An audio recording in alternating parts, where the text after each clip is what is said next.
Measurement of national income.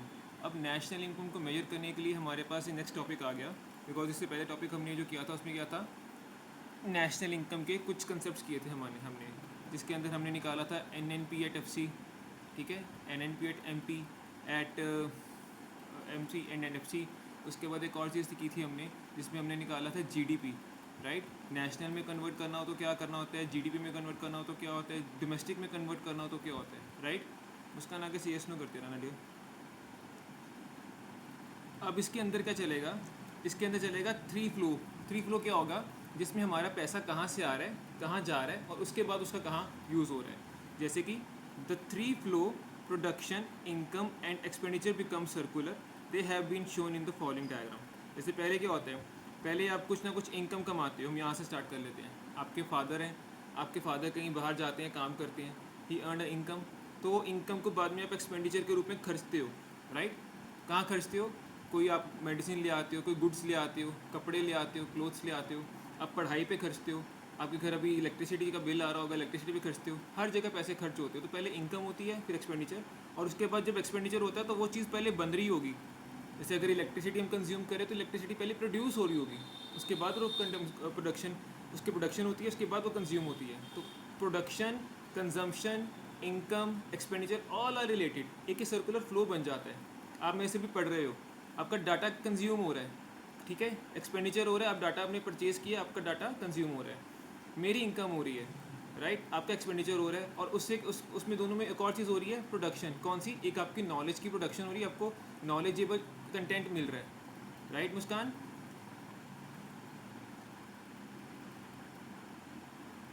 मुस्कान आपको voice Audible है ना? Yes, sir. ठीक है। अब इस चैप्टर में क्या करते हैं, इसमें चैप्टर में मैं पढ़ता हूँ, there are three phases of flow of income, namely production phase, as a flow of goods and services, income और डिस्ट्रीब्यूशन फेज, और as a flow of income and expenditure phase, a flow of expenditure, एक flow of income, flow of expenditure and flow of production. अब इसमें तीनों method आएंगे, production method, income method और expenditure method, और सबसे हमारे पास सोल्यूशन आएगा जो आंसर एक ही आएगा। हमें देखना होगा हमें दिया क्या हुआ है, हमें क्वेश्चन कौन सा दिया हुआ है। ये चैप्टर मोस्टली न्यूमेरिकल चैप्टर है, इसमें प्रैक्टिकल न्यूमेरिकल पार्ट और प्रैक्टिकल पार्ट ही आएगा, थ्योरेटिकल पार्ट कम आएगा। हाँ, बट प्रैक्टिकल आता होगा तो न्यूमेरिकल सॉल्व कर पाओगे, और थ्योरेटिकल थोड़ा सा इसमें अंडरस्टैंडिंग बनानी पड़ेगी।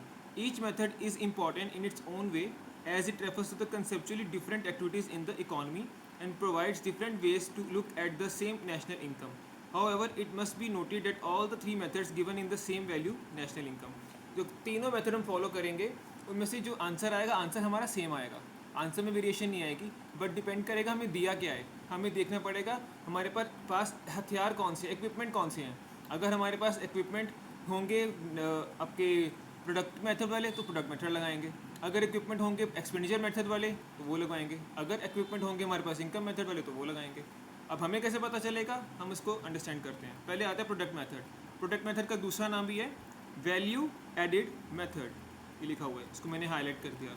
और जो नोट्स है, मैं जो बुक फॉलो कर रहा हूँ ना, अभी ISC बोर्ड की बुक फॉलो कर रहा हूँ, तो अभी मेरे पास जो नोट्स अवेलेबल है, बट इन फ्यूचर मैं आपकी बुक से भी आपको प्रेफर कर दूंगा। अगर कुछ नहीं आया होगा बुक के अंदर वो भी बता दूंगा, आप उनको बता देना, एक बार आप अपनी बुक से भी पढ़ लेना।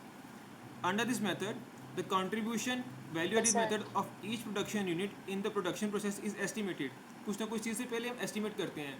आपने घर बनाना हो तो पहले आप किसी आर्किटेक्ट को बुलाते हो, हमें यहाँ पे ये चाहिए, यहाँ पे हमें किचन चाहिए, यहाँ पे हमें ड्राइंग रूम चाहिए, यहाँ पे हमें मेजर बेडरूम चाहिए, यहाँ वॉशरूम चाहिए, तो वो आपको एस्टिमेट देता है कि कितनी कॉस्ट आएगी, राइट। ऐसे ही यहाँ पे भी हम पहले कॉस्ट एस्टिमेट करते हैं। Every production unit may be also called firm adds to the value of intermediate products which is in purchases from some other production unit. When value added by each and every firm in the economy is summed up, we get national income. The method is known as net output method or industrial output method. एक बात और ध्यान में रखना, जो ये मैं mark कर रहा हूँ ना, हाईलाइट कर रहा हूँ, ये बड़े इंपॉर्टेंट है। आप बेशक किसी भी बुक से पढ़ो, बट इस नोट को मत छोड़ना। 2 बुक्स रेफर करो, 3 बुक्स रेफर करो, कोई दिक्कत नहीं, बट ये नोट्स मत छोड़ना जो मैं हाईलाइट किए हैं, बिकॉज जो हाईलाइट पार्ट है ना वो आपको इंपॉर्टेंटली पेपर के लिए आपको सीधा सीधा सीधा आपके दिमाग में ना स्ट्राइक करेगा कि हाँ मैंने ये हाईलाइट पार्ट पढ़ा था पहले। और वही जब रिपीट करोगे, इसको अपने आप देखोगे, घर पे रिवाइज करोगे, तो इंपॉर्टेंट पार्ट कौन सा होगा, जो हाईलाइटेड पार्ट है। बाकी मैं अंडरस्टैंडिंग के लिए थोड़ा मार्क करता रहता हूँ, कभी रेड से, कभी येलो से, कभी ब्लू से, वो कोई दिक्कत नहीं है, ताकि आपको लगे कि हमें ये नोट्स फेमिलियर हैं। क्लियर? तो अब यहाँ पे कहते हैं कि प्रोडक्शन को देखने के लिए हम क्या करते हैं, जैसे मुस्कान है, मुस्कान की मान लो मुस्कान एंड कंपनी है। मुस्कान क्या करती है, कपड़ा बेचती है, क्लोथ्स बेचती है। तो मुस्कान को एक टॉप पड़ती है मान लो 800 रुपीज़ की। कितने की पड़ी, 800 रुपीज़ की। मुस्कान ने आगे सेल आउट की 1000 की। मुस्कान ने बीच में 200 रुपये कमाए। तो वैल्यू ऑफ इंटरमीडिएट गुड कौन सी थी, 800 जो आपको ऑलरेडी पड़ी, उसके अपने एडिशन सम अप कितना किया, 200 रुपये, और वैल्यू ऑफ फाइनल गुड कितनी हो गई, 1000 रुपये। तो 1000। नेशनल इनकम कितनी हो जाएगी, 1000, जो हमने जितने का बेचा। हाँ, बाद में हम कैलकुलेट करेंगे कि वो एमपी पे करने हैं कि फैक्टर कॉस्ट पे करने हैं, उसका कुछ पार्ट हम पहले कर चुके हैं पिछले चैप्टर में।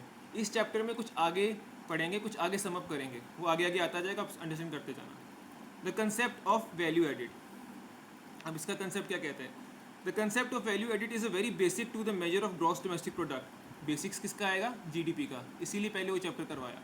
Value added is defined as the difference, देखो ये इटैलिक में लिखा हुआ है, इटैलिक में लिखा है तो इसको हाईलाइट कर लो। Value added is the defined as the difference between total value of output of a firm and value of input brought in from the firm. Value added का मतलब क्या हो, जैसे मुस्कान एंड कंपनी थी, मुस्कान एंड कंपनी ने purchases किए थे 800 रुपये के और सेल आउट किया था 1000 रुपये का। तो वैल्यू एडिड कितनी की थी हमने, 200 रुपये। क्लियर है मुस्कान, ठीक है, आगे चलते हैं। It does measure the value which is concern firm which the concern firm had added in its process of production. अब मुस्कान को पीछे से, अगर मुस्कान ने भी ट्रेडिंग की है, अभी अगर हम मान लेते हैं कि एक मैन्युफैक्चरिंग कंसर्न है, वो रॉ मटेरियल परचेज करता है। जब वो रॉ मटेरियल परचेज करेगा तो क्या होगा, हर करंट थोड़ा सा डिले हो गया आपका, बट चलती ट्रेन में शामिल हो रहे हो, थोड़ा अंडरस्टैंड करना, नहीं पता लगेगा मैं बताऊंगा। चैप्टर स्टार्ट किया है कौन सा, नेशनल इनकम मेजरमेंट या मेजरमेंट ऑफ नेशनल इनकम। किसी बुक में लिखा हुआ है मेजरमेंट नेशनल इनकम मेजरमेंट, किसी बुक में लिखा हुआ मेजरमेंट ऑफ नेशनल इनकम, बात एक ही है, कंसेप्ट एक ही है, बुक्स अलग अलग होती हैं, कंसेप्ट एक ही है। अभी पहला कंसेप्ट कर रहे हैं। The concept of value added is very basic to GDP. GDP किया था हमने हर कारण। उसके बाद कहता है value added is defined as the base difference between total value of output of a firm and the value of input brought in from the other firm. Difference मतलब, मान लो हर करन एंड कंपनी है, Harkaran and company production करती है। हर करन क्या बनाता है, हर करन shoes बनाता है, शूज़ बनाता है। तो हर करन क्या करता है, पहले लेदर या कह लो रबड़ परचेज करता है, क्योंकि कुछ शूज़ के नीचे सोल लेदर सोल होते हैं, कुछ रबड़ सोल होते हैं, इट डिपेंड्स। तो क्या परचेज करता है, रॉ मटेरियल फॉर्म में रबर परचेज करता है हर करन। तो रबर की जो कॉस्ट है वो क्या हो जाएगी, इंटरमीडिएट गुड्स की, जो हमारे पास हमें कॉस्ट पड़ रही है। मान लो वो हर करन को पड़ते हैं 500 रुपये के, एक शूज़ का पेयर जो उसका सोल कॉस्ट है उसको पड़ती है 500 रुपये। अच्छे ब्रांडेड बना रहा है बट 500 रुपये कॉस्ट पड़ रही है। अब उसके ऊपर हर करन क्या करता है, उसके सोल के ऊपर, ये उसका सोल है, उसके सोल के ऊपर शूज़ फिक्स कर देता है अपने प्रोडक्शन हाउस में, शूज़ बना के फिक्स कर देता है। तो वो शूज़ के नीचे सोल अटैच हो जाता है, तो वो प्रोडक्शन बना के वो फाइनल प्रोडक्ट रेडी है। अब फाइनल प्रोडक्ट रेडी हो गया, उसकी कितनी कॉस्ट होगी, 1200 रुपये। टोटल कॉस्ट कितनी होगी, 1200 रुपये। बट हर करन ने वैल्यू एडिड कितनी की, 700, क्योंकि 500 का तो पिछले से ही था जो उसकी कॉस्ट पड़ी, और उसने आगे फाइनल प्रोडक्ट की कॉस्ट क्या सेट की, 1200 रुपये। तो वैल्यू एडिड कितनी हुई, 700, राइट। मैं यहाँ पे करता हूँ, जो रॉ मटेरियल कॉस्ट थी हमारे पास दैट इज़ 500, और खुद प्रोडक्शन के मैन्युफैक्चरिंग प्रोसेस में जो कॉस्ट ऐड की वो कितने की, 700। तो फाइनल प्राइस क्या हो गया मेरे पास, फाइनल प्राइस हो गया मेरे पास 1200। तो मेरे पास ये क्या हो गई, वैल्यू ऑफ इंटरमीडिएट गुड्स की जो हमने वैल्यू ऐड की। टोटल नेशनल इनकम कितनी होगी, 1200, क्योंकि 1200 का बिकेगा। अब वो एमपी पे बिकेगा, मतलब मार्केट प्राइस पे बिकेगा, इसकी फैक्टर कॉस्ट पे निकालो, वो हम कर चुके हैं। तो उसके अंदर डिफरेंस क्या है वो आप कर चुके हो। क्या आता है उसमें, टैक्सीज, कौन से वाले, इंडायरेक्ट टैक्सीज, राइट। तो मैं आगे चल रहा हूँ, आगे अगले पेज पे चलते हैं।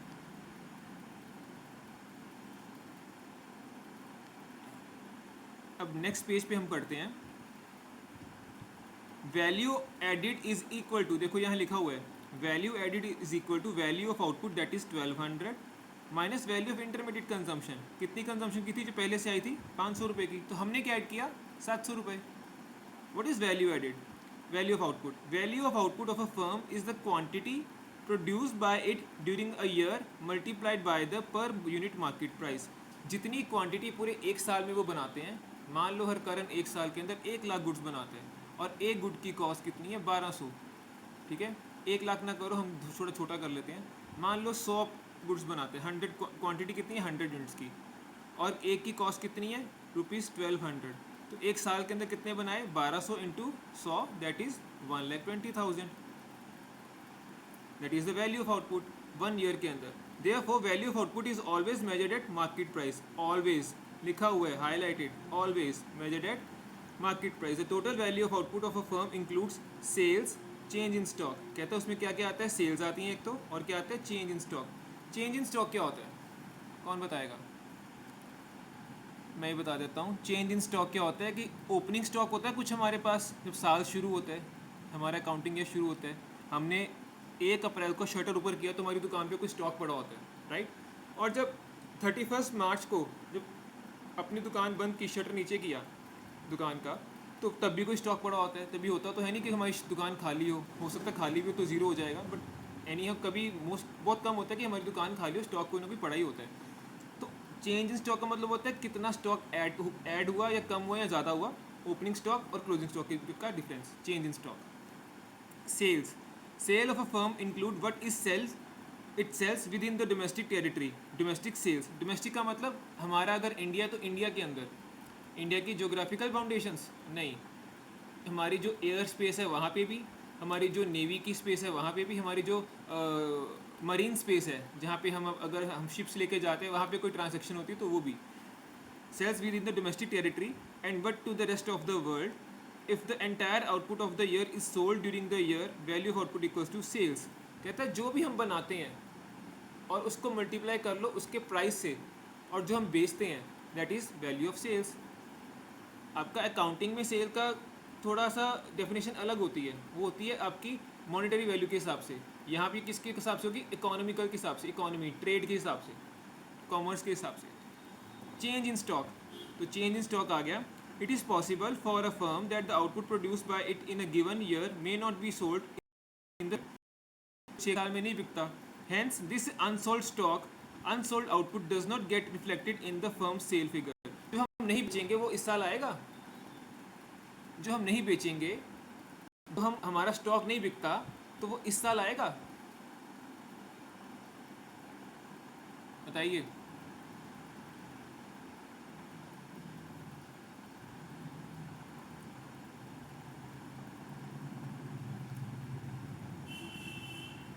दोबारा रिपीट कर रहा हूँ, जो स्टॉक मेरा इस साल में नहीं बिकता वो हमारी सेल के अंदर आएगा,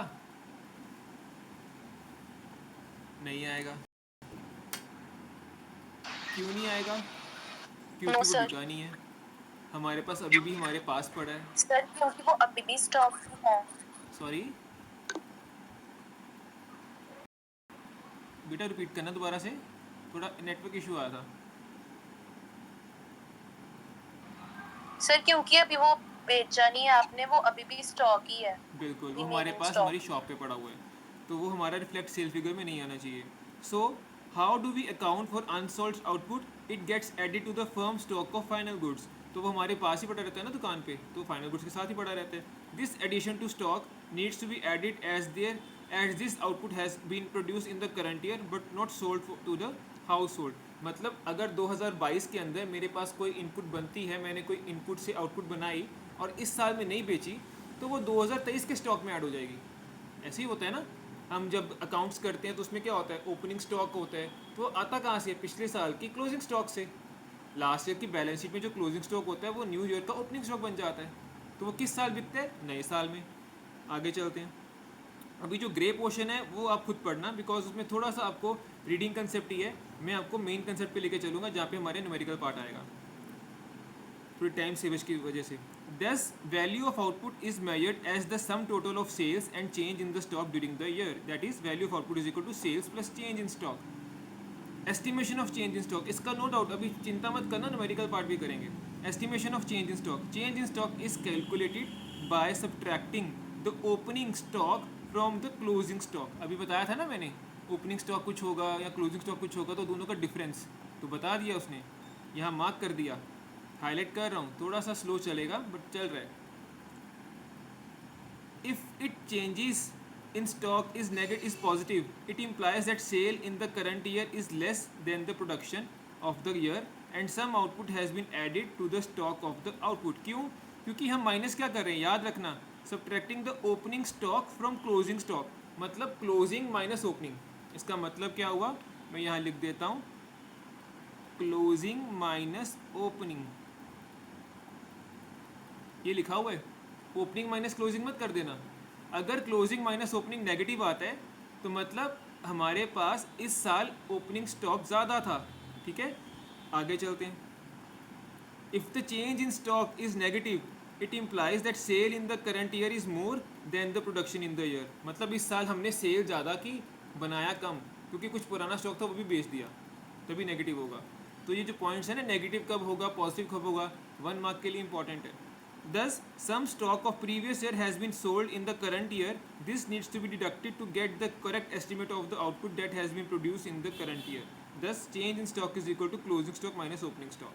ये देखो मैंने भी यहाँ लिख दिया था पहले, तो उसने वही चीज़ को यहाँ पे रिफ्लेक्ट कर दिया। Estimation of value of output, देखो हर चीज़ एस्टिमेट करते हैं ना। अगर आप कोई चीज़ नई शुरू करने लगो तो आप सोचते हो कि मेरे पास कितने कस्टमर आएंगे। अगर आप नया रेस्टोरेंट खोलते हो तो उस पर डिपेंड करता है कितने कस्टमर आएंगे। आप उस हिसाब से स्पेस डिसाइड करते हो कि कितनी चेयर्स लगनी चाहिए, कितने टेबल्स लगने चाहिए। अगर मैं पढ़ाने का काम करता हूँ तो मैं कहता हूँ मेरे पास अगर फिजिकल लेवल पे बच्चे आ रहे हैं तो 30 बच्चे की सीटिंग है या 20 बच्चों की सीटिंग है या 50 बच्चों की सीटिंग है, राइट। और अगर ऑनलाइन है तो वो तो कोई दिक्कत ही नहीं है, वो तो कह लो वर्क फ्रॉम होम की तरह, जितने 4x4 के कमरे में बैठ जाओ, चाहे ऑनलाइन क्लास लगा लो, कोई इशू नहीं है। तो डिपेंड करता है कि आप क्या, आप किस प्रोसेस में जा रहे हो, किस यूनिट में जा रहे हो, किस प्रोडक्शन हाउस में जा रहे हो। Estimation of value of output. Value of output can also be computed by taking the sum total of all its cost components. जो जो हमने पैसे खर्चे उसको ऐड कर लो। These cost components include factor payments. अब factor payments कौन सी होती हैं, बताया था मैंने। देखो रेंट, याद रखना, rent, interest, wages to employees और नॉर्मल प्रॉफिट। नॉर्मल प्रॉफिट के बिना आप बिजनेस रन नहीं कर सकते हो। जब तक आप अपनी कॉस्ट के अंदर कुछ ना कुछ वैल्यू एडिड नहीं रखते तब तक आप बिजनेस रन नहीं कर सकते हो, आप कॉस्ट पे बिजनेस नहीं चला सकते हो, राइट। तो 4 चीज़ें इंक्लूड होती हैं फैक्टर कॉस्ट पे, that is payment of rent, wages, interest and profit. और इसको याद कर लो, बहुत ईजी सा है, ये हमें पहले भी यूज़ हुआ। उसके बाद कहते हैं cost of raw material, payment of indirect taxes, net of subsidies. Net of subsidies मतलब सब्सिडीज़ जो हमें गवर्नमेंट ने वापस कर दिया उसको माइनस कर देंगे। And the consumption of fix capital. Consumption of fix capital का दूसरा नाम क्या है, depreciation. Depreciation. Thus the value of output can be estimate in the following 3 ways. कैसे? Value of output is equal to price into quantity. अच्छा, पहले तो price देखना पड़ेगा, प्राइस क्या है, और वैल्यू ऑफ आउटपुट क्या है। Value of output is equal to sales plus ओ चेंज इन स्टॉक। अच्छा, दूसरा फॉर्मूला मिल गया। और थर्ड फॉर्मूला, देखो इसे 3 फॉर्मूला बना दिए, राइट। अब हमें नहीं ना पता हमें क्वेश्चन कौन सा आएगा, तो हमें जस्ट अंडरस्टैंडिंग पहले ग्रैस्प करनी है कि हमें आएगा क्या, होता क्या है, राइट। होता क्या है, इसके अंदर आता क्या क्या है। अगर स्टॉक गिवन होगा तो स्टॉक का सेल्स के साथ ऐड करना होगा। अगर हमें प्राइस दिया होगा तो क्वांटिटी से मल्टीप्लाई करके उसकी कॉस्ट निकल आएगी। और अगर हमारे पास वैल्यू ऑफ आउटपुट का अगर सारी की सारी कॉस्ट दी होगी, इस फलाने की इतनी कॉस्ट लगी, उसको पैकिंग की इतनी कॉस्ट लगी, टैक्सेस इतने लगे, सबकी कॉस्ट ऐड कर लो। फैक्टर पेमेंट्स जो कि 4 चीज़ों का कॉम्बिनेशन है। Cost of raw material add कर लो, उसमें से अपना डेप्रिसिएशन भी, इंटरमीडिएट कंजम्पशन मतलब जो हमने गुड्स हमने खरीदे 500 के खरीदे और 1200 के बेचे तो 500 का ऐड कर लो। उसके बाद टैक्सेस कितने लगाए, टैक्सेस के अंदर इंडायरेक्ट टैक्सेस माइनस सब्सिडीज, तभी उसको NIT बोलते हैं, net indirect taxes. Consumption of fix capital that is depreciation. तो ये फॉर्मूला पहले कर चुके कि नहीं कर चुके? बिल्कुल कर चुके हैं, बिल्कुल कर चुके हैं। तो value of output is equal to factor payments, highlight कर देता हूँ ईजी हो जाएगा, फैक्टर पेमेंट्स, उसके बाद नेट इंडायरेक्ट टैक्सेस और raw material, that's all, cost of raw material. Main चीज़ें तो यही, और डेप्रिसिएशन, सॉरी 4 चीज़ें हैं, ठीक है। इंटरमीडिएट कंजम्पशन, इंटरमीडिएट मतलब बीच की। इंटरमीडिएट का मतलब होता है ना स्टार्टिंग की ना एंड की, बीच की। हमने बीच में क्या यूज़ किया। Intermediate consumption refer to the money value of non factor inputs such as raw material. अब रॉ मटेरियल क्या होगा, नॉन फैक्टर इनपुट, क्योंकि वो हमारे पास गुड्स के हमने बाहर से लिया, उसको आगे प्रोसेस करके आगे बेचना है, ठीक है। फैक्टर कॉस्ट का मतलब होता है जो हमने प्रोडक्शन के फैक्टर्स लगाए प्रोडक्शन के लिए, उसको प्रोसेस करने के लिए किसकी कॉस्ट की, एम्प्लॉयज़ को सैलरी दी, अपने प्रॉफिट्स ऐड किए, अपना इंटरेस्ट पे किया होगा अगर हमने लोन लिया होगा, राइट। और उसके अलावा हमारे पास अपना रेंट दिया होगा बिल्डिंग का, जहाँ पे हम किराए पे काम कर रहे होंगे, ठीक है। such as raw material as a spare part of machinery. It is used in the process of production. It does not include the value of factor inputs, that is land, labor, capital और organization. अब land के अगर याद करना हो तो land rent से related है, लेबर एम्प्लॉय से रिलेटेड है, क्योंकि ये सब चीज़ें ऊपर भी लिखी हुई हैं. कैपिटल इसका प्रॉफिट से रिलेटेड है. और ऑर्गेनाइजेशन को हम एंटरप्रीनियर भी बोल देते हैं, एंटरप्रीनियर. अभी इसके बाद आपने प्लस टू के बाद आइस क्लासेस करनी है तो वो बताएंगे इट्स एंटरप्रीनियर नहीं, एंटरप्रीनियर या ऑन्टरप्रीनियर. अभी शार्क टैंक भी देखा होगा, ऑन्टरप्रीनियर. चलिए आगे आते हैं. अब देखो हमारे पास एक ना टेबल गिवन है, उसमें बताया वैल्यू ऑफ आउटपुट और वैल्यू ऑफ एडिट कैसे निकालना है. तो यहाँ से आपको कुछ आइडिया मिलेगा. एक फार्मर है, फ्लोर मिल है, बेकर है और रिटेलर है. फार्मर की वैल्यू ऑफ आउटपुट कितनी है? 800 रुपये. कॉस्ट कितनी पड़ती है? 300 रुपये. तो उसका वैल्यू एडिट कितनी की उसने? 500 रुपये. उसको सेल, ये कह लो सेल प्राइस है, ये कॉस्ट प्राइस है. समझ गए? छोटे में समझा देते हैं आपको, 7th क्लास में ले आता हूँ.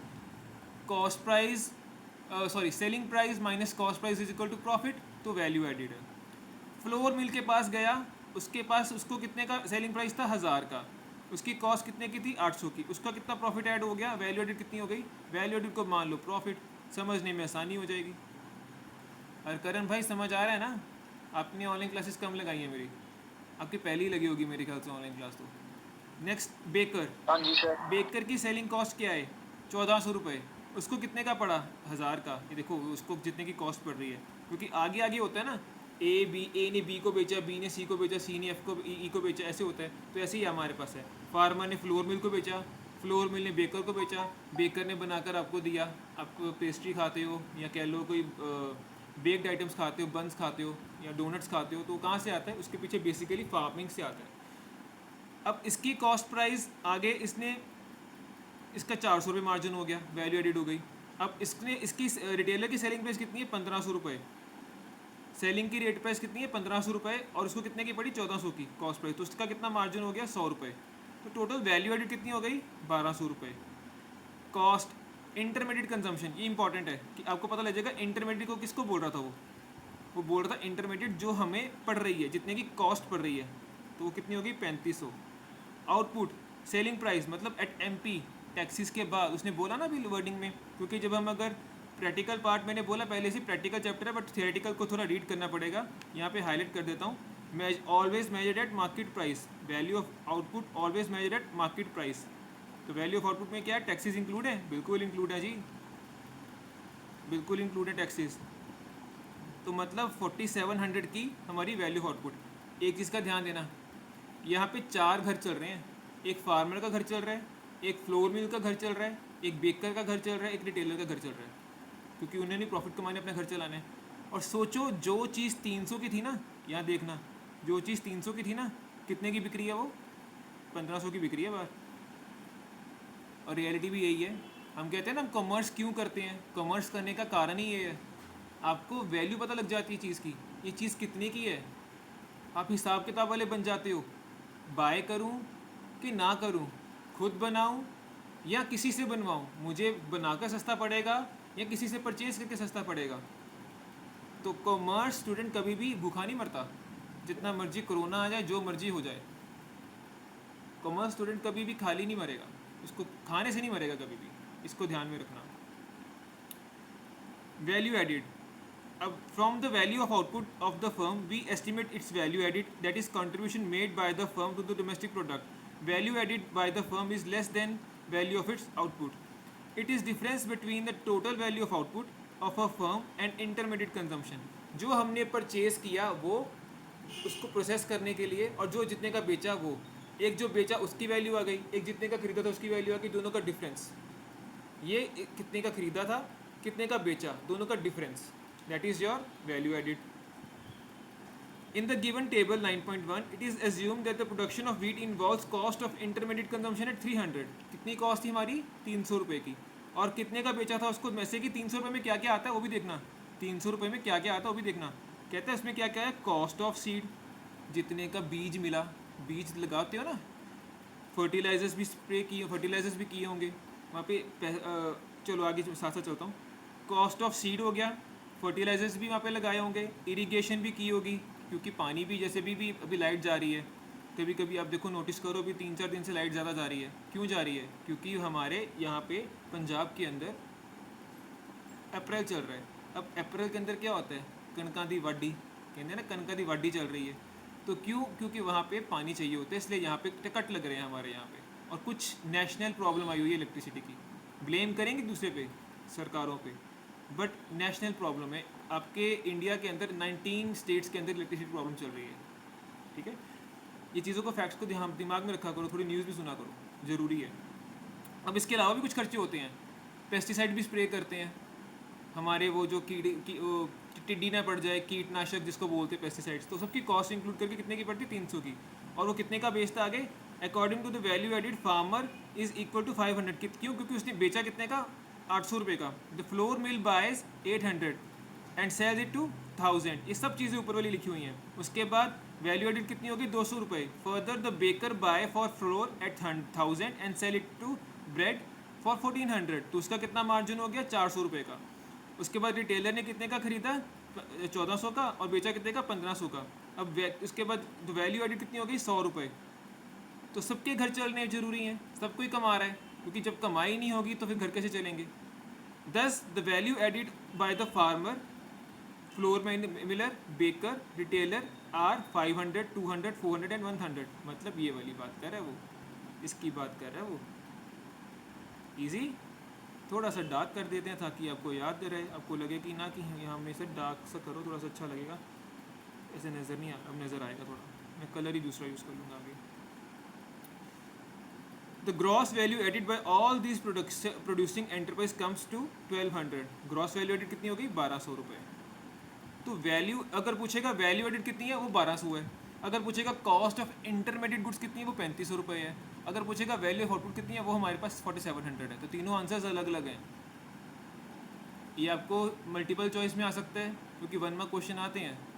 तो क्राइटेरिया कैसे? 1 मार्क क्वेश्चन भी आएंगे, 2 मार्क भी आएंगे, 3 मार्क भी आएंगे, 6 मार्क्स भी आएंगे, 4 मार्क्स भी आएंगे। Difference between the value of output and value added, इसको रीड खुद करना है और मुझे बताना है कि रीड किया था, उसमें डिफरेंस क्या है। मैंने इससे पूछूंगा, ये रीड खुद करना है, क्योंकि इसमें सब चीज़ें वही लिखी हैं जो ऊपर लिखी हैं, सब चीज़ें वही हैं। आगे चलते हैं, हम अपना आगे चलते हैं, आगे मूव ऑन करते हैं।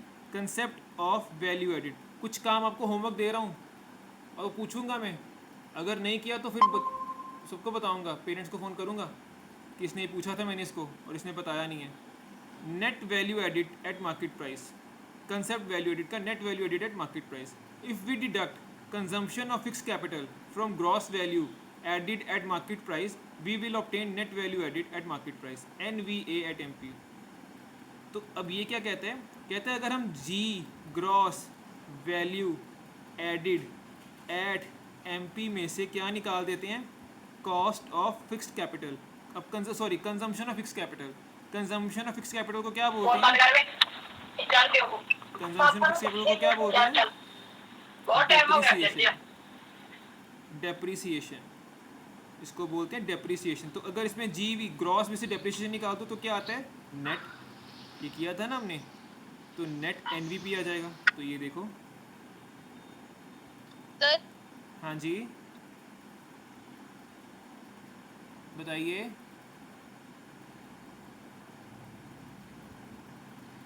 सर रिपीट करना, आपकी ना आवाज नहीं आई थी पहले। मैं रिपीट कर देता हूँ, ये लिखो। मैं कह रहा हूँ, उसने यहाँ पे बोला मेरे को, ग्रॉस वैल्यू में से if we deduct the consumption of fix capital. Consumption of fix capital किसको बोलते हैं? डेप्रिसिएशन को। From the gross value added, तो GVA ग्रॉस वैल्यू एडिड में एट MP में से हम डेप्रिसिएशन निकाल देते हैं, we get net value added at MP। तो ये वाली चीज़ आ गई ना। तो किया क्या हमने? सिंपली क्या किया, ग्रॉस में से डेप्रिसिएशन निकाली तो नेट आ गया। पहला वाला एन किसका होता है? नेट का होता है। दूसरा वाला एन किसका था? नेशनल का था। लास्ट चैप्टर में रीड आउट किया, तो हाईलाइट मैंने कर दिया। थोड़ा सा ना एक यहाँ पे ना नेटवर्क लैग है 5-10 सेकंड का, और ये वीडियो मैं यूट्यूब पे भी अपलोड कर दूंगा, क्योंकि मेरे पास रिकॉर्डिंग अभी चल रही है। 29 मिनट्स की रिकॉर्डिंग हो चुकी है, अप्रॉक्सीमेट 30 मिनट्स की। तो जितनी भी होगी उसको बाद दोबारा रिकॉर्ड करके मैं अपलोड कर दूंगा, चैनल का नाम भी बता दूंगा, तो देख लेना, उसको बाद में भी देख सकते हो, ये नहीं कि बंद कर दें। नेक्स्ट, तो symbolically GVA minus consumption of fix capital that is depreciation, तो आपका NVA आ जाएगा। अब net value edited factor cost भी निकालना है, तो MP से क्या माइनस करते हैं फैक्टर कॉस्ट आता है, बताइए MP से क्या माइनस करेंगे कि FC आएगा, नेट इनडायरेक्ट टैक्सेस। चलते हैं आगे, दिखाता हूँ आपको, ये देखो उसने फॉर्मूला दे दिया, एक सेकंड में देखो फेज नंबर कोई गलत तो नहीं किया मैंने, हमने 403 से 404 पे आना है, बिल्कुल ठीक है। तो नेट इनडायरेक्ट टैक्सेस माइनस करेंगे, net indirect taxes are also not distributed to any factors of production, these are transfer to and from the government, thus to get value of output that is given to the factors of production is in the production process we needed NVA at FC। अब FC पे क्या होगा, NVA at FC का मतलब NVA at MP जो last में निकाला उसमें से टैक्सेस माइनस कर दो, नेट इनडायरेक्ट टैक्सेस, नेट का मतलब इनडायरेक्ट टैक्सेस माइनस सब्सिडीज,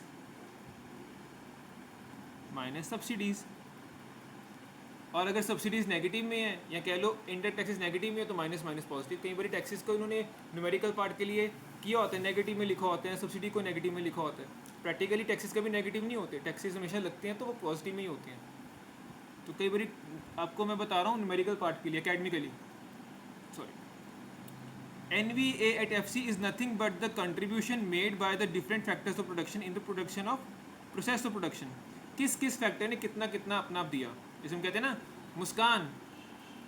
मुस्कान के साथ हरकरन, साथ में जसकीरत, साथ में केतन, ये सब मिलके आप सब मिलके एक काम करो, आप सब मिलके एक प्रोजेक्ट पे काम करो।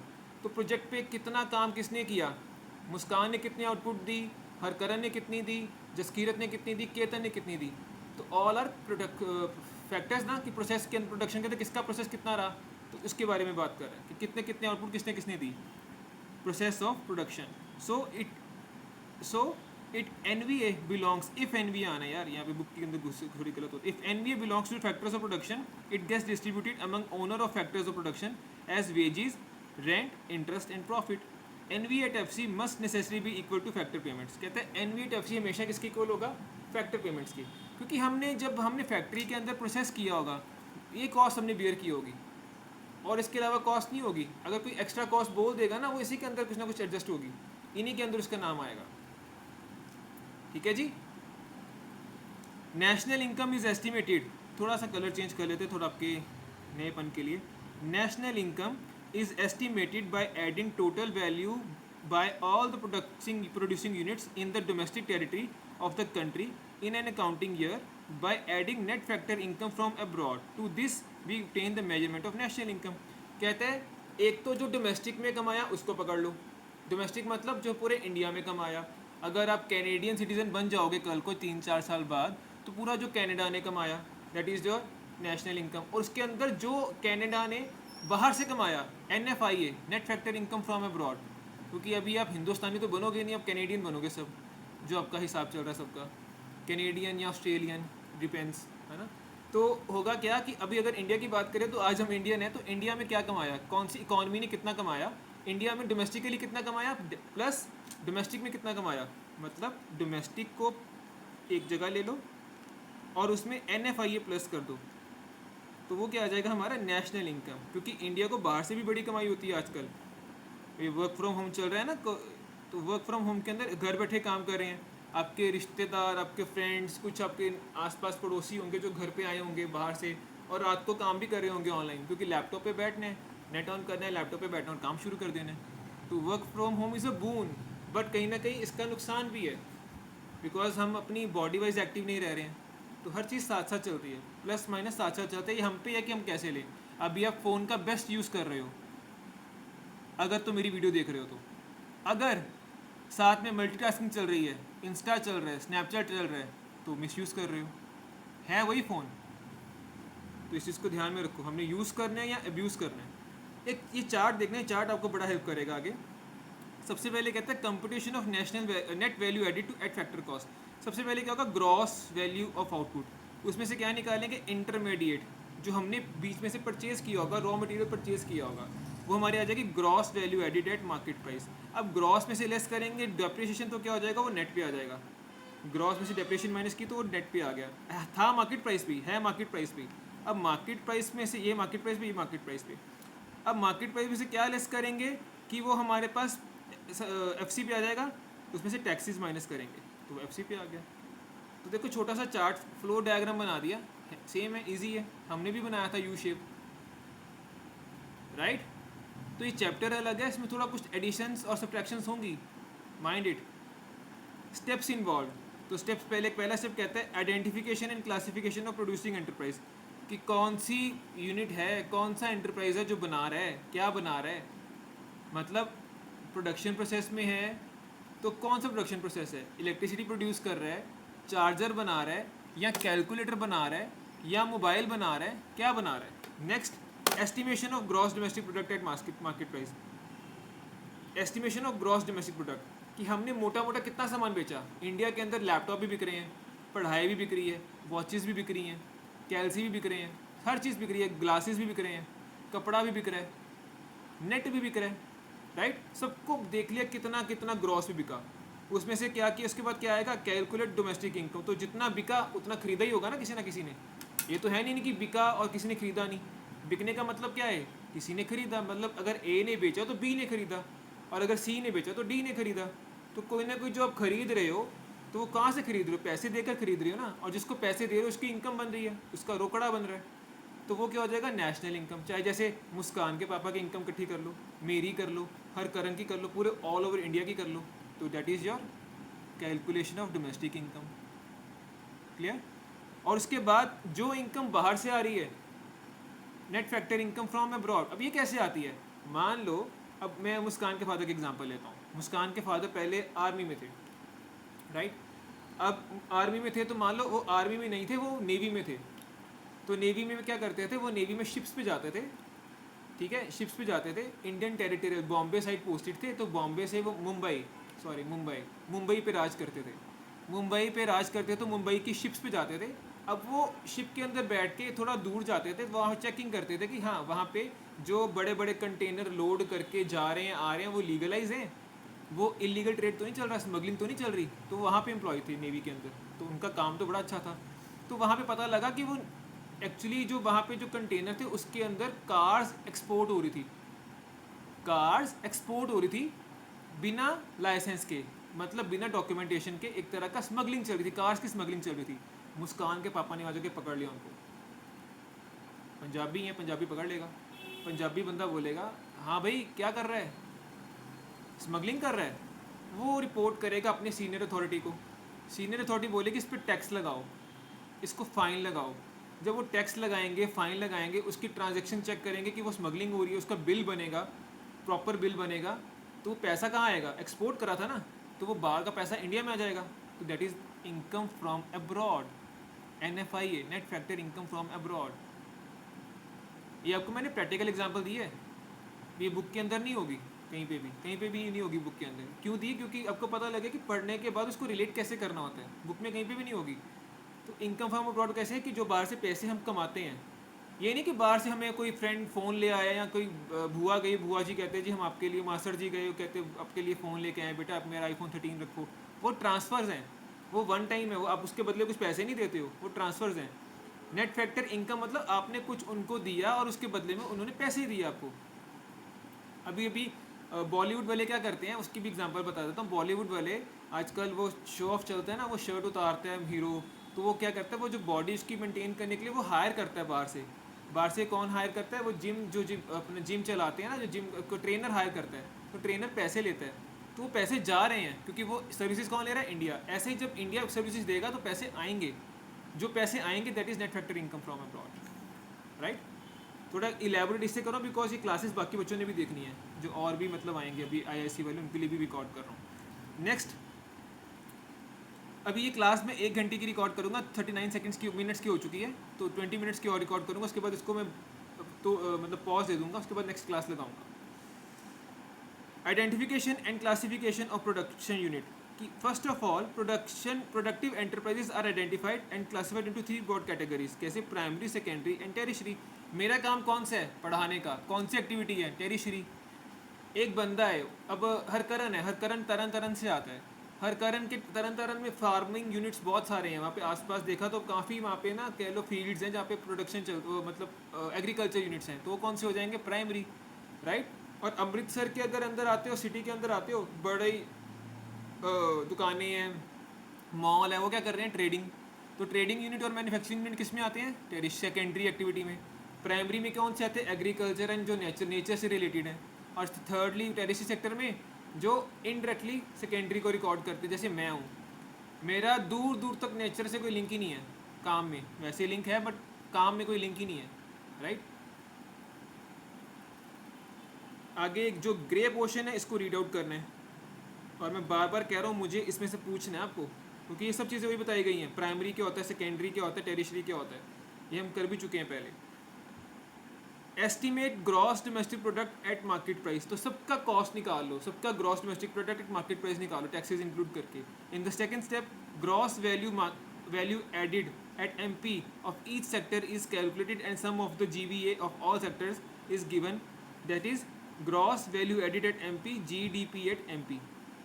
ठीक है, जीवीए को जीडीपी भी बोल सकते हैं। ये देखो, GVA is equal to GDP, एक ही बात है यार। रुको, इसको मैं थोड़ा सा ना क्लैरिटी से कर देता हूँ। GDP, GVA at MP equals to GDP. हाँ, ठीक है। तो GVA added by primary sector, secondary sector और टेरिशरी सेक्टर, तीनों की अपनी अपनी एडिंग होगी। तुम्हारा क्या बन जाएगा? Gross value added at MP. कौन सा? डोमेस्टिक का, फॉरेन का नहीं, डोमेस्टिक का। फिर कहते हैं कैलकुलेट डोमेस्टिक इनकम, तो यहाँ देखो डोमेस्टिक इनकम आ गई ना, by subtracting the amount of depreciation. इनमें से डेप्रिसिएशन निकाल दो। क्यों निकाल दो?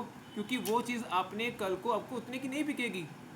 जो चीज़ आपने कमाई, मान लो मैंने ये चीज़ ले ली, ये पावर बैंक है, मैंने लिया 2000 का, कल को 2000 का नहीं बिकेगा, साल के एंड में इसकी कॉस्ट आएगी 1500, तो 1500 का तो है ना एटलीस्ट, तो 500 रुपये निकाल देंगे।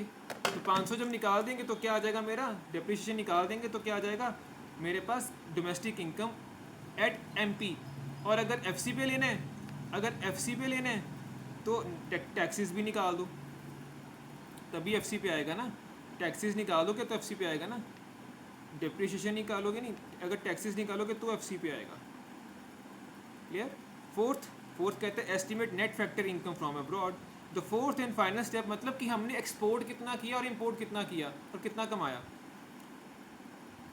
इन the final step, estimation of national income is to be estimate the net factor income earned from abroad and added to the net domestic product at factor cost. This is given as NNP at FC is equal to NDP at FC plus NFI।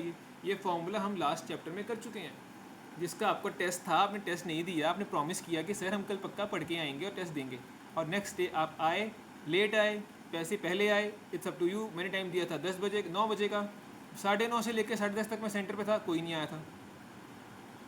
Harkaran आया था 12:30 बजे, मुस्कान आई थी 11:15, 12:45, पता नहीं sir 12:30 नहीं आया है, वो वीर ने गलत बोलता है। आई डोंट नो, अब वो छोड़ के अब मेरे को फ़ोन नहीं करते हो ना, सारी ड्यूटीज़ मेरी नहीं है। मैं सुबह फ़ोन करता हूँ, अभी क्लास के लिए भी फ़ोन करता हूँ, सारी ड्यूटीज़ मेरी नहीं है बेटा। आप भी लायबल हो, आप भी रिस्पॉन्सिबल हो खुद के लिए, राइट।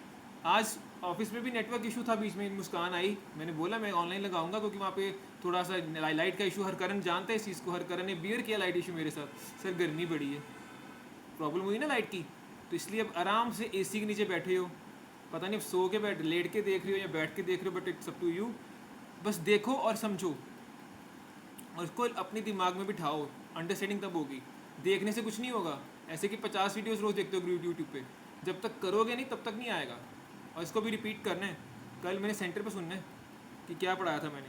वैल्यू एडिड और income generated is very significant in computation of national income because it is not the value of output but the net value added at factor cost by various producing units which is taken into account while calculating national income। कहते हैं ये नहीं हम देखते कि value of output क्या आ रही है, कि वैल्यू ऐड कितनी करी, कौन कितना कमा रहा है, मैंने क्या कमाया, मुस्कान ने क्या कमाया, हरकरन ने क्या कमाया, वो इंपॉर्टेंट है, वैल्यू एडिड, ठीक है। कौन सी चीज़ इंपॉर्टेंट है, but net value added at FC वो इंपॉर्टेंट है। Next, it is net value added at factor cost by an enterprise which is distributed among factors of production as remuneration for their contribution in the production process, and finally value added approach avoids the problem of double counting। कहता है दूसरी बात क्या कहता है, मैं दोनों बात एक्सप्लेन करता हूँ। अगर मुस्कान कहीं पे जॉब करती है तो उसके बदले उसको पैसे मिलते हैं। अगर हरकरन फार्मिंग करता है, ठीक है, फार्मिंग करता है तो फार्मिंग के बदले उसको पैसे मिलते हैं क्योंकि वो अपनी प्रोड्यूस बेचता है मार्केट के अंदर। अगर मैं पढ़ाता हूँ तो मेरे को पढ़ाने के बदले पैसे मिलते हैं, मेरे को भी पैसे मिलते हैं, मुस्कान को भी पैसे मिलते हैं, हरकरन को भी पैसे मिलते हैं। तीनों को क्या बोलेंगे, रेमुनरेशन। क्या बोलेंगे, रेमुनरेशन, कि हम जो पैसा कमाते हैं। इजी है ना, कि जो इनकम जो कमाई। नेक्स्ट, प्रिकॉशंस, किस चीज़ का ध्यान रखना है। The following precautions are required to be taken while measuring national income by products method. Product method के अंदर कुछ चीज़ों का ध्यान रखना है। कौन सी चीज़ें हैं, तो ये देखो, कहता है intermediate goods will not be included, मतलब जो हमने रॉ मटेरियल डाला होगा ना उसको इंक्लूड नहीं करना, रॉ मटेरियल को इंक्लूड नहीं करना। वो तो उसके में अल्टीमेटली फाइनल गुड्स में आ गया ना। अगर मुस्कान ने किसी की एग्जाम, मैंने हरकरन की एग्जांपल ली थी, हरकरन ने शूज़ का सोल परचेज किया, उसके ऊपर शूज़ लगाया, उसके ऊपर शूज़ बना के लगाया, तो कितने का बेचा था, ये लो, उसके ऊपर शू बना के लगाया, वो कितने का बेचा, 1200 रुपये का। अब 1200 रुपये में से हरकरन ने कितना कमाया, 700। हमने 700 लिया था ना, क्योंकि 1200 के अंदर 500 तो आ ही गया, ये सो नो। तो कहता है इंटरमीडिएट गुड्स को नहीं इंक्लूड करना, नहीं करेंगे, as they are already included in final goods, ठीक है जी। The sale and purchase of second hand goods should not be included in the national income. कोई चीज़ सेकेंड हैंड खरीद ली, मेरे को अच्छी इनकम हो गई, मैंने सेकेंड हैंड ऑडी खरीद ली, कहने में आएगा सर ने ऑडी ले ली, नेशनल इनकम में नहीं आएगा, क्योंकि सेकेंड हैंड है। एक बारी जब बिकी होगी शोरूम से तो इंक्लूड कर ली होगी। समझ रहे हो, सेकेंड हैंड चीज़ों की वैल्यू, कोई वैल्यू नहीं है अपनी इकोनॉमिक्स में, ठीक है। Always by first hand things. कैसे बाय करोगे, अच्छा पढ़ के, अच्छा समझ के, अच्छा लिख के। These goods should not be treated as fresh production but commission or brokerage if any earned by the broker on such good is included because it facilitates a fresh production activity। मान लो मैंने second hand Audi खरीद ली, मैं बड़ा खुश कि मेरे को 50 लाख की ऑडी 20 लाख की मिल गई। हाँ, तो मेरी 20 लाख की ऑडी की नेशनल इनकम में वैल्यू नहीं जाएगी, बट जिस डीलर ने, जिस ब्रोकर ने मुझे दिलाई होगी, वो कहेगा मुझे भी 20,000 चाहिए बीच में से। अपनी कमीशन तो वो कमाएगा ना, 20,000 मुझे भी तो मैंने आपको अच्छी कार दिला के दी है, मैंने कहा डर कोई तेरी ही मेहनत बनती है, तो वो इंक्लूड हो जाएगी, बिकॉज वो उसने सेकेंड हैंड पे फर्स्ट टाइम किया, उसकी मेहनत है ना, वो मिल जाएगी उसको। चाहे कार सेकेंड हैंड है बट उसकी तो मेहनत है ना, उसकी तो रेमुनरेशन है, वो इंक्लूड हो जाएगी। समझ आ गई मुस्कान, हरकरन। थर्डली, नहीं आई तो बताओ, नालायको, बताते ही नहीं, आगे से बोलते ही नहीं है, जुबान पे मेहंदी लगी इनके, मेहंदी लगा के रखना। मुस्कान स्पीक अप, समझ आ रहा है? Yes sir. ओके, हाँ जी, हाँ जी, हाँ जी सर, हाँ जी। Good. The value of production for self consumption will be included. अगर मैं कोई चीज़ बनाता हूँ खुद को कंज्यूम करने के लिए, खुद के लिए, मान लो मैंने एक फ़ोन बनाया खुद के लिए बनाया, तो कहीं ना कहीं इसके अंदर मेरे पास रॉ मटेरियल भी यूज़ हुआ, मेरा दिमाग भी यूज़ हुआ, वो इंक्लूड कर देना है। चाहे मैं बेचा नहीं, अपने लिए बनाया, चाहे मैंने बेचा नहीं बट अपने लिए बनाया, तो फिर भी इंक्लूड कर देना है, will be included because it contributes current output, it imputed value be added as it is not sold in the market. चाहे वो बिका नहीं है बट उसकी वैल्यू इंक्लूड हो जाएगी। कितने का पड़ा, अगर मैं मार्च से खरीदता तो कितने का पड़ता, मान लो मैंने ये फ़ोन बनाया, खुद से बना लिया, रॉ मटेरियल परचेज से खुद से बना लिया, तो मैं यूज़ कर रहा हूँ, ठीक है। चाहे ये मार्केट में नहीं बिका, मैंने अपने लिए बनाया, अगर मैं मार्केट में से ख़रीदता तो मुझे कितने का पड़ता, वो वाली कॉस्ट इंक्लूड कर लेनी है, सेम प्रोडक्ट की, सिमिलर प्रोडक्ट, सेम नहीं मतलब सिमिलर प्रोडक्ट की। However, production for sale or consumption resulting from leisure time activities, that is growing vegetables in the kitchen garden will not be taken into account। घर में कहते हैं ना, घर में अपनी किसी ने थोड़ा अच्छा घर है, मतलब थोड़ा एरिया वाइज ज़्यादा, शहरों में इतने घर नहीं होते अच्छे मतलब अच्छे होते हैं, मतलब इतने खुले नहीं होते। कई बार ये जाओ ना फार्म हाउस पे जाओ या कह लो अपने गांव पिंडों में जाओ या कहो कि हम जहाँ पे हमारे फार्म्स हैं या कितने पैलियां हैं उत्थे जाइए उत्थे साढ़े को ना ਅਸੀਂ घर 'ਚ ਖੇਤੀਬਾੜੀ ਕਰਦੇ हैं थोड़ी जी घर वास्ते सब्जियां बीज देते हैं जहाँ पे हम अपने घर के लिए वेजिटेबल्स थोड़ी बहुत ही चीज़ें वहाँ पे बीज देते हैं तो घर के लिए कंजम्पशन के लिए यूज़ करते हैं वो इंक्लूड नहीं होगा ठीक है। बट अगर मैंने फ़ोन बनाया ठीक है जिसमें मेरा दिमाग लगा सब कुछ लगा और मैंने इसको अपना टाइम कंज्यूम करके सब कुछ बनाया आउटपुट भी लगी ठीक है इनपुट भी लगी तो वो उसकी वैल्यू उसके हिसाब से उसके सिमिलर प्रोडक्ट की वैल्यू इंक्लूड हो जाएगी। तो बड़े क्रिटिकल पॉइंट्स हैं ध्यान में रखने 4 नंबर में आ सकता है ये precautions. Fourth imputed rent of owner occupied houses will be included as these houses rented production services। अब मैंने आपको हमेशा बोलता हूँ कि आपके पास फैक्टर पेमेंट्स में क्या क्या आता है एम्प्लॉयज़ की सैलरी आती है प्रॉफिट आता है इंटरेस्ट आता है और रेंट आता है। आप कहोगे सर हमारा रेंट नहीं आएगा हम तो अपने घर में रह रहे हैं या हम जो बिल्डिंग है हमारी अपनी है। अगर अपनी है तो उसकी कॉस्ट तो दी होगी ना रजिस्ट्री भी करवाई होगी उसकी आज की डेट में वैल्यू भी होगी तो उतना रेंट बचा भी तो रहे हो। तो इम्प्यूटेड रेंट मतलब उतना अगर अपना ना होता तो कितना रेंट पे करते वो हमने पे कर दिया कैसे लमसम पेमेंट में हमने ख़रीद ली प्रॉपर्टी।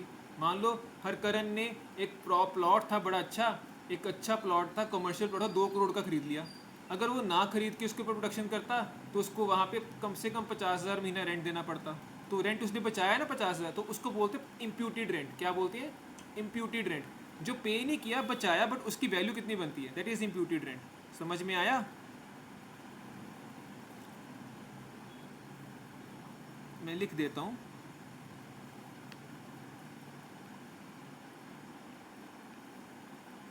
जो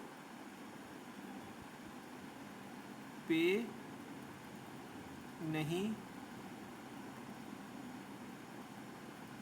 किया बट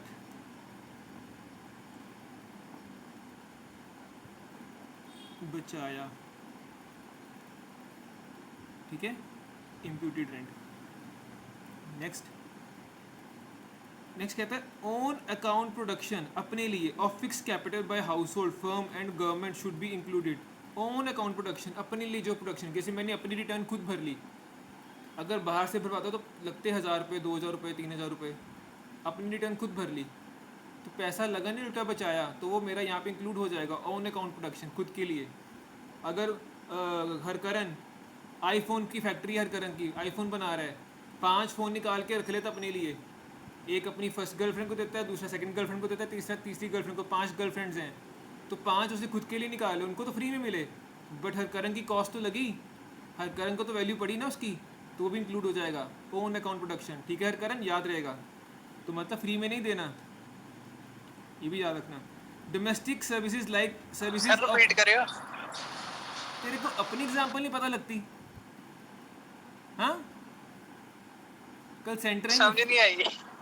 तूने फैक्ट्री थी आईफोन की अपनी हाँ जी उस फैक्ट्री से 5 आईफोन निकाल के अपनी गर्लफ्रेंड को दे दिए 5 सहेलियों को दे दिए हाँ जी तो तेरी सहेलियों को तो फ्री में मिले बट तेरे को तो कॉस्ट पड़ी। तो हाँ ओन अकाउंट प्रोडक्शन अपने लिए यूज़ किया गया कैपिटल भी इंक्लूड हो जाता है ठीक है हाँ जी चाहे वो हाउस होल्ड में हो चाहे वो फर्म में हो चाहे वो गवर्नमेंट में हो। क्लियर अब याद रहेगा। हाँ जी ओके अगर भूला तो तेरी गर्लफ्रेंड को बता देना मैंने।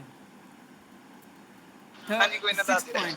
Domestic services like services of housewife kitchen gardening and are not included in national income. देखो मम्मा घर पैसा खाना बनाने के पैसे लेते हैं बुआ जी पैसे चार्ज करे तेरे से खाना बनाने के ए ले हरकरन तेरे को मैंने एक थाली खाना खिलाया इसकी तू बुफे लेता है जो मर्जी खाओ जितना मर्जी खाओ तेरे 200 रुपये हो गए कहते हैं बुआ जी नहीं कहते। तेरे को भैया छोड़ के जाते हैं ट्यूशन पे जाता भी तू है घर पे पता नहीं कैसे तो कितने पैसे लेता है भैया पा चार्ज करते पैसे कहते बस पढ़ लै जेड़ा काम कराना है कर लै तो आपकी नेशनल इनकम में काउंट नहीं होता। घर जो आपकी होती है ना हाउस होल्ड लेडीज़ ये बड़ी मार है ये एक्चुअली गलत चीज़ है पर्सनली बता रहा हूँ अपार्ट फ्रॉम एजुकेशन पर्सनली बता रहा हूँ हाउस वाइफ की वैल्यू नहीं होती जितना मर्जी वो काम कर ले खाना बना ले कपड़े धो ले घर को सारा मेंटेन कर ले उनकी वैल्यू नहीं पड़ती। क्यों उनकी ड्यूटी बनती है। क्यों ड्यूटी बनती है भाई हमारी नहीं बनती आपकी नहीं बनती सबकी बनती है। घर पे कौन रहता है आप गंद नहीं डालते हो क्या आप टांगे उठा के नहीं बैठते हो क्या चोरी करके? बिल्कुल बैठते हैं। ये चीज़ गलत है। जो फॉरेन में नहीं है तभी वो तरक्की करते हैं, कहते हैं सबकी वैल्यू है, तभी आपने बाहर भागना है। चलिए आगे चलते हैं। However production of such services by paid servants will be included. जो काम वाले रख लोगे वो इंक्लूड करेंगी, पैसे दोगे भाई, फ्री में कोई कौन काम करता है, राइट?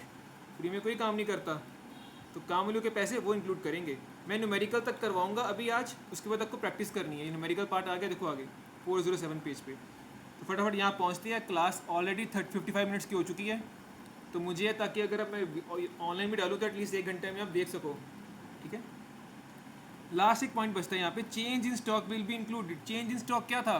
क्लोजिंग माइनस ओपनिंग, ठीक है, is a part of current production, वो इंक्लूड करेगा। तो 7 पॉइंट्स हैं। बड़ा इंपॉर्टेंट क्वेश्चन आ सकता है 4 नंबर के अंदर, प्रिकॉशंस ऑफ प्रोडक्ट मेथड, ठीक है? आगे प्रॉब्लम ऑफ डबल काउंटिंग। कई बार ना कोई चीज़ डबल काउंट हो जाती है, डबल काउंटिंग की प्रॉब्लम क्या थी? अब यहाँ पे इसके अंदर नहीं हुई, बट यहाँ पे वैसे हमारे पास हो जाती है। देखो, while estimating national income we take only the value of final goods and services produced. This is for simple reason that the value of goods should be counted only once, but to establish whether a particular commodity is a final commodity or an intermediate commodity, it's sometimes not easy task. As far as an individual enterprise is concerned, its sales are final. For example, अब ध्यान से समझना, example ध्यान से समझना। Example कहते हैं, producer A produce raw material cotton and sell it to B for 500। A ने कॉटन बनाई और बी को बेची 500 रुपये की। कितने की बेची? 500 रुपये की। For producer A sale of cotton is for 500 is final. उसके लिए तो फाइनल गुड्स हो गया, क्योंकि उसने अपना कॉटन प्रोड्यूस करके बेच दी, उसके लिए फाइनल गुड हो गया ना? Yes, agreed. ए के लिए जिसने बेची है, जिसने खरीदी उसके लिए नहीं, जिसने बेची है उसके लिए फाइनल हो गया।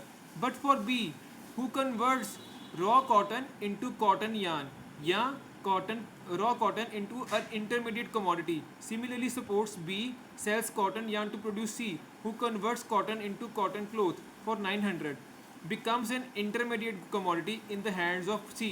कहता है अगर अब ए ने अपनी तरफ से फाइनल प्रोडक्ट बेचा था, कॉटन जो बनाया था कॉटन, अब उस कॉटन को बी ने क्या किया? सी को बेचा। तो सी के लिए वो क्या है? रॉ मटेरियल है।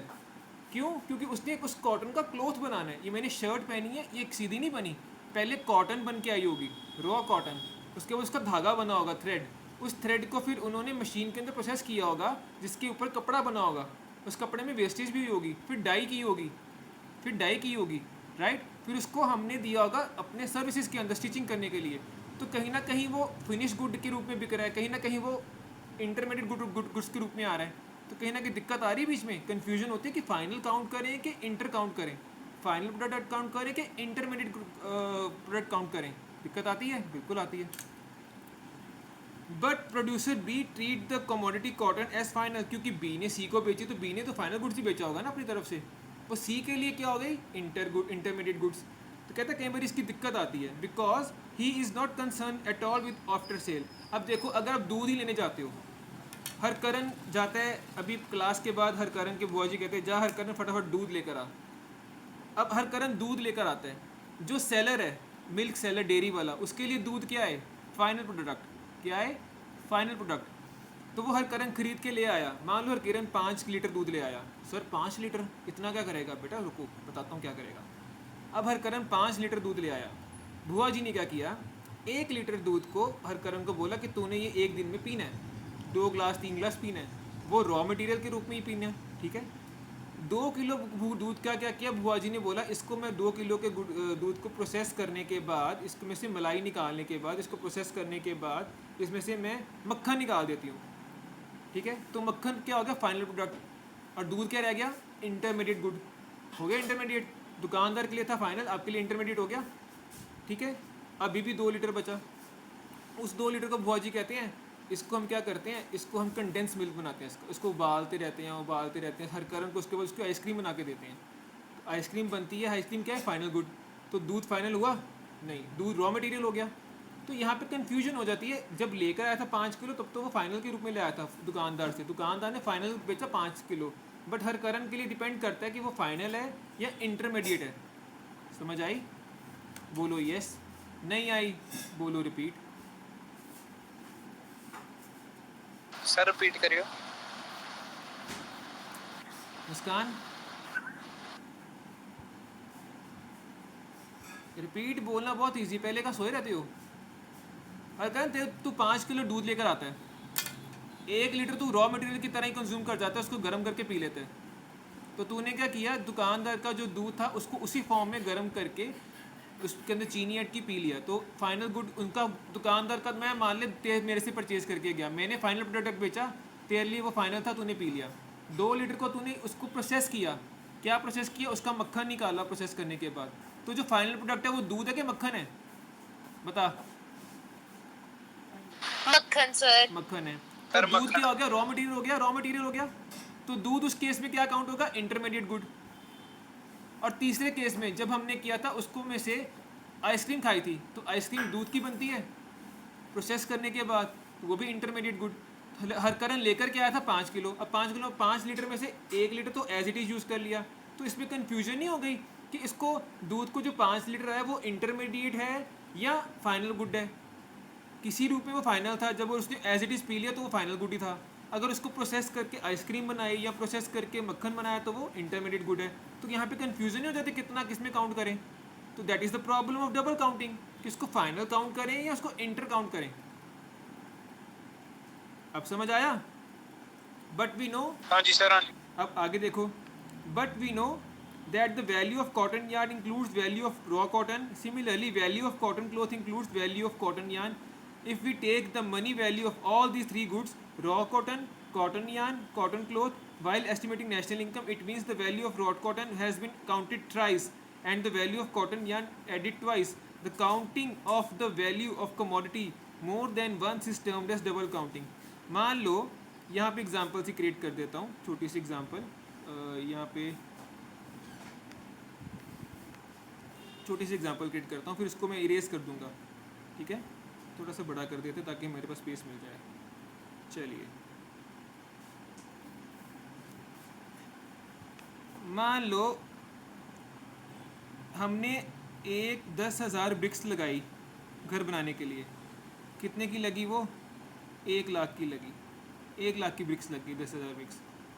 सीमेंट लगा 400 की बोरी लगी, 400 की एक पीस एक बोरी थी, तो कितनी लगी हमारी, इंटू 100 लगी, 40,000 का सीमेंट लग गया। उसके बाद हमारे को सैंड की ज़रूरत पड़ी, ये सीमेंट हो गया, ये सैंड हो गई। सैंड की ज़रूरत पड़ी तो मान लो मोटा मोटा हमारे को 50,000 की सैंड लगी, ठीक है। और क्या लगता है, और आयरन बार कितने की लगी, मान लो कोई, अब एग्जांपल ले रहा हूँ, ये मत सोचो सर इतने में घर बन गया, इतना मत सोचना। कितने की आयरन बार लगी, मान लो 60,000 की आयरन बार लगी, ठीक है। अब कितने का बना मेरे को, 1 लाख, 1 40, 1 90, 2.5 लाख, 2.5 लाख का बना। अब वो घर में बेचता हूँ मान लो 4 लाख का। अब 4 लाख के अंदर आयरन बार इंक्लूडिंग है, 4 लाख के अंदर सैंड इंक्लूडिंग है, 4 लाख के अंदर सीमेंट इंक्लूडिंग है, 4 लाख के अंदर ब्रिक इंक्लूडिंग है कि नहीं, बताओ, है। स्पीकअप ना, मुस्कान स्पीकअप बेटा। हरकरन सो गए क्या, यस सर। है ना इंक्लूडिंग। अब आगे 4, ए को बेचा 4 लाख का, ए ने आगे सी को बेचा 6 लाख का। तो 6 लाख के अंदर भी तो ये चीज़ें थी, सेम चीज़ें। जब वो 6 लाख का बेचा होगा तो 6 लाख के अंदर भी तो वो सेम चीज़ें होंगी, कुछ नया थोड़ा डाल दिया। तो जब अगर हम 4 लाख का काउंट करेंगे तब भी इंक्लूड हो रहा है, 6 लाख का काउंट तब भी इंक्लूड, तो डबल काउंटिंग नहीं हो गई। तो हम देखेंगे वैल्यू एड कितनी हुई, वैल्यू एड तो 2 लाख हुई, यहाँ वैल्यू एड कितनी हुई, ध्यान से देखना।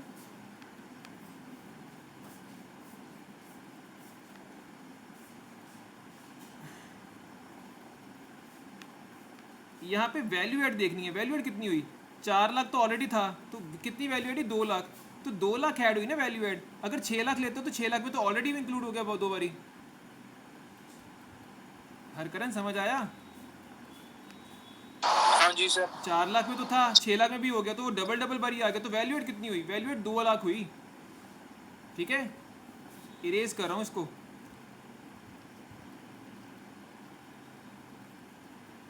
आगे चलते हैं।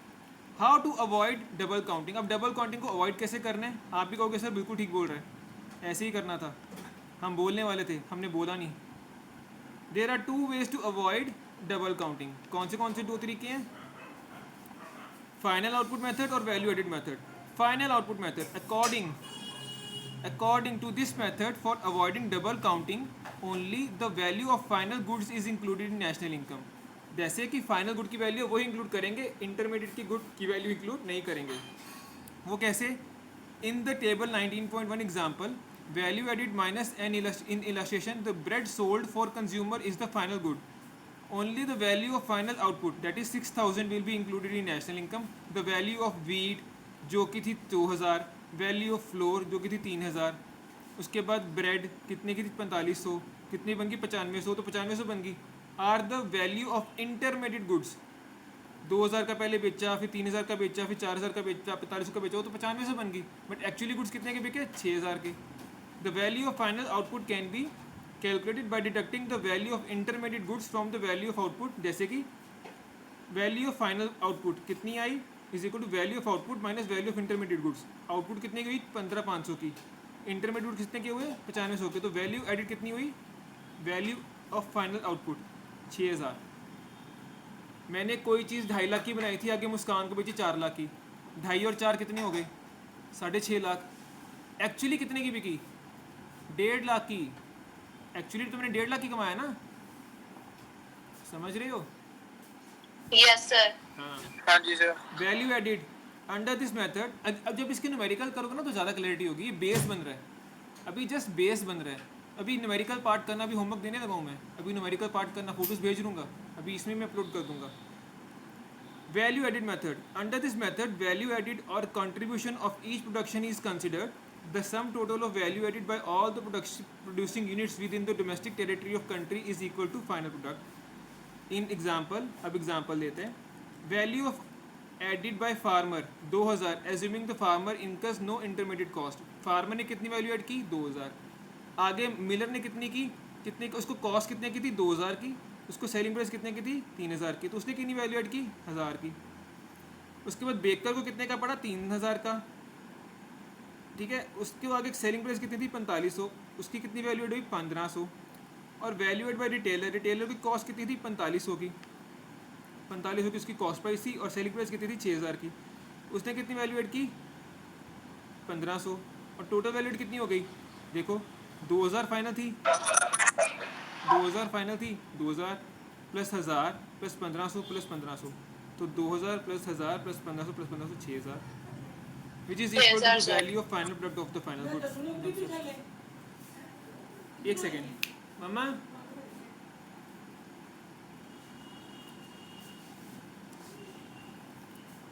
आगे एग्जाम्पल देखो। अभी मैं एक एग्जाम्पल करवा रहा हूँ, उसके बाद 2-3 एग्जाम्पल आपको होमवर्क दे रहा हूँ, तो मैं सेकेंड वाली करवा देता हूँ। कहता है calculate the gross value added at MP, gross value added at MP from the following data. Depreciation given है, domestic sales, change in stock, export, single use producer goods, net indirect taxes. अभी देखो given क्या, हमें इनके निकालना क्या है? MP पे निकालना है, एमपी पे। जब एमपी पे निकालना हो तो टैक्सेस की कोई बात नहीं चाहिए, टैक्सेस इंक्लूडिंग ही चाहिए, टैक्सेस इंक्लूडिंग ही चाहिए। तो देखो फॉर्मूला क्या बनेगा? डोमेस्टिक सेल्स कितने का, अब देखो गिवन क्या है? सेल्स गिवन है ना, सेल्स गिवन क्या है हमारे को? सेल्स गिवन, तो सेल्स को उठा लेंगे। गिवन क्या है? Change in stock. पढ़ा था ना, 3 तरह के फॉर्मूलास पढ़े थे, जिसमें सेल्स आएगा उसमें स्टॉक भी आएगा। तो चेंज इन स्टॉक कितना? -10। तो देखो -10 है तो यहाँ पे प्लस माइनस माइनस हो जाएगा। डोमेस्टिक सेल हो गई, चेंज इन स्टॉक हो गया, तो यहाँ पे मैं मार्क करता रहता हूँ साथ साथ येलो कलर से, चेंज इन स्टॉक हो गया। एक्सपोर्ट, एक्सपोर्ट करके भी तो पैसे आएंगे मेरे को। एनएफआईए पैसे कब आते हैं? जब आप एक्सपोर्ट करते हो, गुड्स बेचे बाहर, उसके पैसे तो आएंगे ना, राइट। तो एनएफआईए कितना हो गया मेरे पास? एक्सपोर्ट करके 10 रुपये, 10 रुपये नहीं मतलब लाख में है तो मैं 10 के वैसे 10 बोल रहा हूँ, तो 10 उसका आ गया, ठीक है। और उसके बाद minus single user producer goods. Single user producer goods कौन से होते हैं? सिंगल यूज प्रोड्यूसर गुड्स कि जो हमने कॉस्ट उसकी इंक्लूड कर ली, कॉस्ट प्राइस वाले सीपी माइनस करते हैं ना, वो कितने हैं? Single use producer goods 120। तो हमने कौन कौन सी चीज़ें उठाई? हमने उठाया डोमेस्टिक सेल, हमने उठाया चेंज इन स्टॉक, हमने उठाया एक्सपोर्ट, हमने उठाया single use producer goods.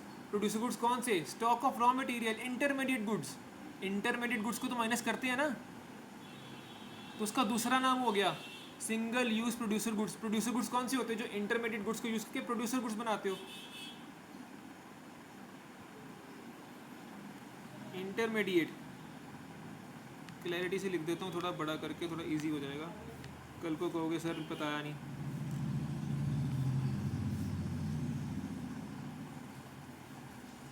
Intermediate, okay. तो हमारे पास आंसर क्या आता है? देखो 200 प्लस 10 एक्सपोर्ट के, change in stock minus 10, single use producer goods कितने थे? 120 माइनस किया 120, तो 210 minus 130 that is 80 lakhs. Answer is in your hands. क्या किया? समझा, फॉर्मूला को समझा, माइंड में बिठाया। जब माइंड में बिठाया तो उसको यहाँ पे न्यूमेरिकल पे लगाया, प्लस माइनस किया, आंसर आ गया। मुश्किल नहीं है, सिंपली क्या है, हम पढ़ते नहीं हैं, मुश्किल नहीं है। पहला भी देख लो, पहला क्या कहता है? पहला कहता है सेल है, अच्छा जी। रॉ मटेरियल भी दिया हुआ है तो सेल में ऑलरेडी आता होगा। इंपोर्ट ऑफ रॉ मटेरियल भी है, इंपोर्ट भी करवाया। इंपोर्ट ऑफ मशीनरी भी है, क्लोजिंग स्टॉक भी है, ओपनिंग स्टॉक भी है। तो क्या क्या गिवन है? हमने, हमारी पहचान की चीज़ें कौन सी है? जब सेल्स लेते हैं तो चेंज इन स्टॉक लेते हैं। तो सेल्स लिया, हाँ सेल्स ले लिया, value of sales. Change in stock मतलब क्लोजिंग माइनस ओपनिंग, तो क्लोजिंग कितना? 40 माइनस 10 तो 30 आएगा। ये लो आ गया आंसर। अगर वैल्यू एडिड मेथड से निकालते हैं, एक वैल्यू ऑफ आउटपुट, और वैल्यू एडिड कैसे आएगी वो भी देख लो। वैल्यू ऑफ आउटपुट कितनी आ रही है? 630, वैल्यू ऑफ आउटपुट आ गई 630। अब value of output minus B, अब बी क्या माइनस किया? 200। Import purchase of raw material, ये परचेज ऑफ रॉ मटेरियल, क्योंकि 600 रुपये में रॉ मटेरियल भी तो है ना, इंटरमीडिएट गुड्स। ये कौन से हो गए? Intermediate goods. तो इंटरमीडिएट गुड्स को माइनस करेंगे तो हमारे पास वैल्यू कितनी होगी? 430। अब वो बोलेगा import of raw material. Import of raw material मतलब इंपोर्ट करना रॉ मटेरियल बाहर से, आप उसको क्यों नहीं इंक्लूड किया? परचेजेस में तो आया होगा ना। परचेजेस में इंपोर्ट यहाँ से करो, चाहे इंडिया से खरीदो बाहर से खरीदो, कहते हो तो परचेजेस ही हो ना। मुस्कान ने ये फ़ोन ख़रीदा इंडिया से, ये ख़रीदा कनाडा से, आएगा तो परचेजेस में ही कि मेरी टोटल परचेजेस कितनी है। तो वो 200 के अंदर ऑलरेडी आ गया। इसने बोला कि इसको क्यों नहीं ऐड किया, सी आइटम को क्यों नहीं ऐड किया, 100 रुपये को क्यों नहीं ऐड किया? क्योंकि वो ऑलरेडी हमारे पास परचेजेस में आ गया। Common sense. 2 क्वेश्चन करवाए हैं, तीसरा ट्राई करना है होमवर्क। अपने हाथ घिसाओ, अपना दिमाग घिसाओ, जितना घिसोगे उतना अच्छा होगा, उतना आगे बढ़ोगे। ये मार्क करके भेज रहा हूँ, चाहे पहले खुद करो उसके बाद सॉल्यूशन देखो। ऐसे कर देते हैं, ये देखो, देखना मैं क्या करता। ये देखो मैंने क्या किया, देखो मैंने क्या किया, देखा देखा, ताकि आप अच्छे से सम कर सको, अपने आप को धोखा ना दे सको। ये देखो मैंने क्या किया, मैंने आपके लिए किया ताकि आप अच्छे से सम कर सको। क्लियर? तो ये लो, थोड़ा सा नज़र भी आ रहा है कहीं ना कहीं, हिंट क्यों? चलो हिंट छोड़ देता हूँ, हिंट छोड़ देता हूँ। ये लो, एक फेवर करता हूँ, हिंट छोड़ देता हूँ। ऐसे नहीं होता सर, इतना मत करो। हाँ प्यारे नन्हे नन्हे बच्चे हैं, ऐसे मत करो। ये लो, हिंट छोड़ देता हूँ। ये लो, हिंट छोड़ दिया मैंने। यहाँ पे कोई हिंट तो नहीं है? नहीं, यहाँ पे कोई हिंट नहीं है। आगे देखो, आगे भी सम्स हैं, आगे भी हैं यार, आगे भी हैं, आगे भी हैं, आगे भी हैं, आगे भी हैं, आगे। सर स्क्रीनशॉट मार लिए ही पहले ही। बेटा मार लो, पेपर में भी स्क्रीनशॉट ही दे जाना, कट कॉपी पेस्ट। अगर स्क्रीनशॉट ही मारने थे मेरे पास क्यों आया था? हाँ कहाँ है भुआ जी, मेरी बात करा, आवाज़ दूँ? भुआ जी आना ज़रा सामने। भुआ जी कितने हो? स्क्रीनशॉट मारने की बातें कर रहे हैं, समझाओ इनको।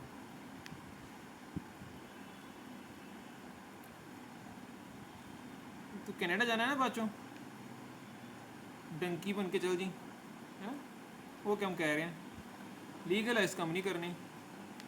ये सब मैं आपको भेज रहा हूँ आपके CKP के टेलीग्राम चैनल पे, प्लस वीडियो अपलोड कर रहा हूँ आपका, अपना चैनल में बना दूंगा, उसको मैं लिंक भेज दूंगा, उस पर अपलोड कर रहा हूँ।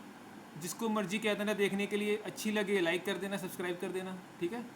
तो अभी मैं इसको अपलोड कर रहा हूँ, और इसको सम्स को ज़रूर सॉल्व करना, इसके आंसर्स भी अपलोड करूँगा नेक्स्ट वीडियो में, इसका आंसर भी साथ अपलोड कर दूँगा। Thank you very much.